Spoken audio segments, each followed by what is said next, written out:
Hello, my beautiful friends. Over the past handful of weeks, I've been posting videos talking about releasing trauma, um, starting to really awaken intuition, and just moving into the overall awakening process. And I think one of the biggest parts of the awakening process is when we start to realize how much of our lives are actually not in our control, how we are not living from a space of creation whatsoever.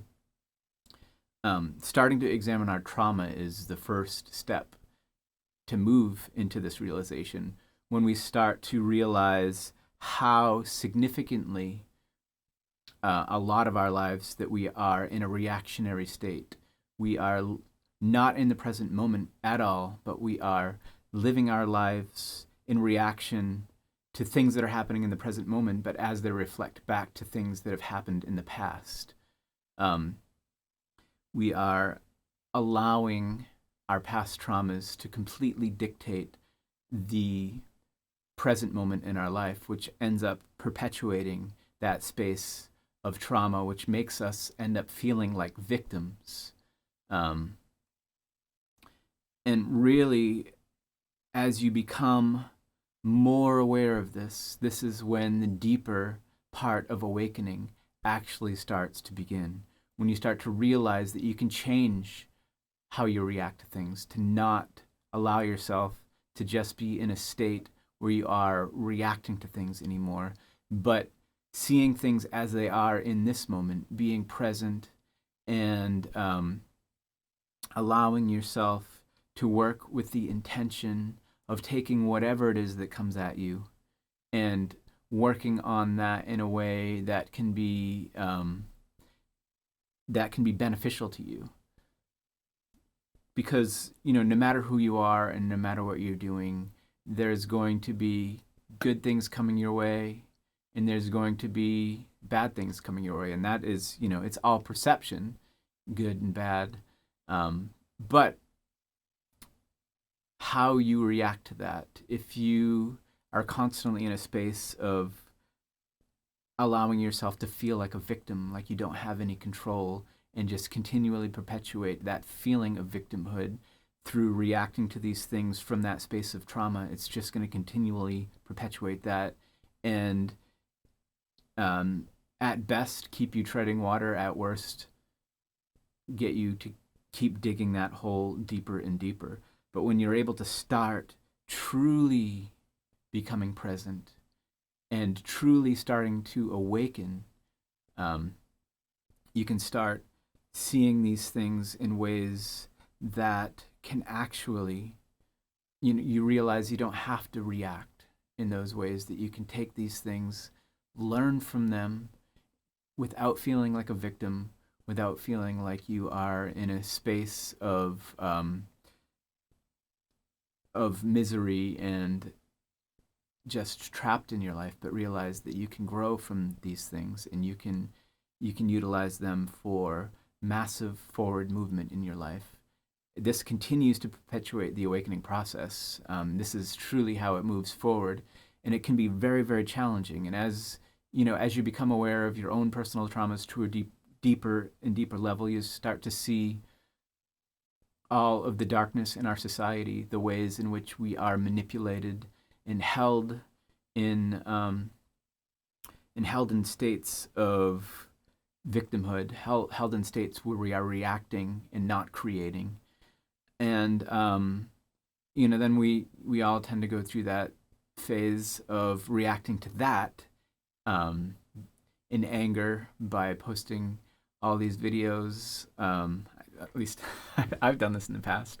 Um, and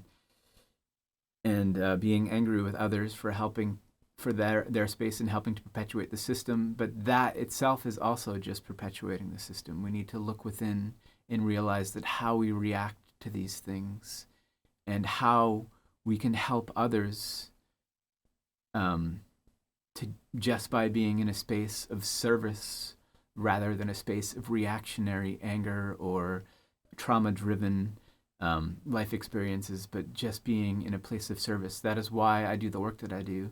I try to, regardless of where a person is at, I don't care what your beliefs are. I don't care um, what your, I don't care where you're at. I honor where you are at, and I hope to be of service for allowing you to have a space through the sacred sound that I facilitate to relax and release and set down all those belief systems, maybe see past whatever personal traumas you are holding, see past whatever situations that you're feeling like a victim in, and start moving intentionally forward in ways in your life that allow you that forward movement to get out of those cycles, to break the cycle. And this awakening process is not a straight path, and it's certainly not a race. It is, it's a pendulum. It's always swinging back and forth. Sometimes we're in a space where we feel so connected and so awake and alive, and everything seems to be flowing perfectly. That pendulum is swinging strongly in that direction of awakening, but then it swings back and starts swinging in the other direction. It feels like we are stuck, like we are trapped in this world, forced to earn our right to live. But if we keep, instead of reacting out of victimhood, but keep perpetuating that forward movement, holding the intention to stay present, be of service, and live life in a way that benefits others as well as yourself. Honoring yourself first, because if you're not honoring yourself, you can't honor others. And being in a space of gratitude for all that you do have. Once you start living from that space, that's when the awakening process deepens even further, and you find yourself able to be in a space of conscious creation rather than just reacting and treading water. It's a challenging process, the awakening process, but it's one that we are all going through. Energy is shifting at this time. Things are getting a lot more intense than they've been, at least in our lifetimes. That's the only thing I know for sure. My own personal experiences these past few years have brought massive change to this world, and I think it's only going to keep moving forward faster and faster as the energies keep becoming more and more intense. And we have the choice of how we live through this. It doesn't have to be a negative experience. We can make this such a beautiful world if we just remember how to live from a space of non-judgment and allowing others to be what they need to be in their moment. Yeah, I think that we're in for some bumpy times, but how bumpy it is, I think it depends on each individual. Everybody's experience is going to ultimately be different. And it's not always going to be forward movement, but just honor that, set the intention of staying present as much as you can, not feeling like a victim as much as you're able to stay out of that state, and just keep moving forward. I think this world can become a massively different place and a beautiful place the more of us that are able to remember this and step into this and honor the awakening process in this way.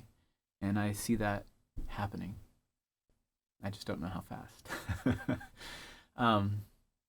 But regardless of where you are at, if you've made it this far in the video, I honor you deeply, and I know you must be doing the work, because if this is resonating with you, you're probably already doing it for yourself. So thank you, thank you, thank you.